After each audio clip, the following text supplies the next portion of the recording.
Capitalism's done a really good job at making us feel totally useless unless we are valuable to our companies. And it does this by a whole lot of propaganda, but also by holding our necessities hostage. If you're not valuable to your company, you get released from that job, and you're not wealthy enough to have some kind of safety net, like a big savings account or rich parents to fall back on, you're facing homelessness, you're facing starvation, and we live in a country where conservatives and rich people regularly tell us that this is how things have to be. The value of your skills and you as an employee are relative to the context, priorities of our society, of your company, or of a situation that you're in.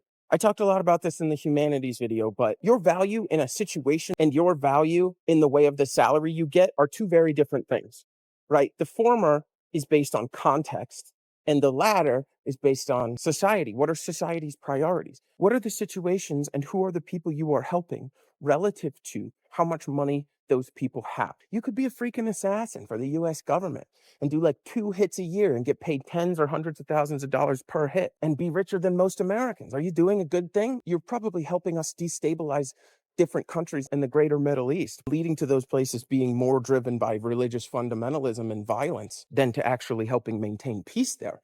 But a social worker who directly de-escalates violent situations that are happening and gets people out of unhealthy and unsafe living conditions, and a public school teacher who just educates kids, all kids, regardless of income and wealth, are not going to get paid as well because those things help people of all income levels and wealth levels, especially people in poverty. The value of your skills and your skill set is also relative to the situation.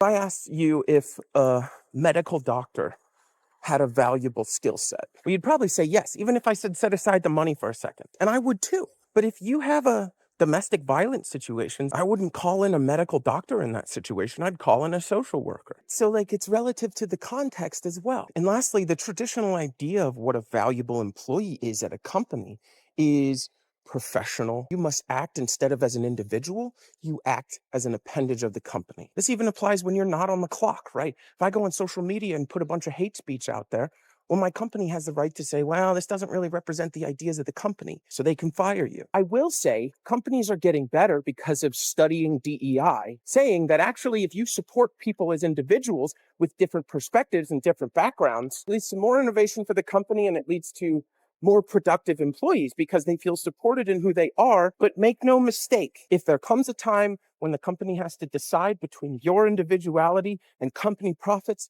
they're going to pick company profits every time. Now, they're learning that picking individuality is a way to get more profits, but they are only doing that because it is profitable.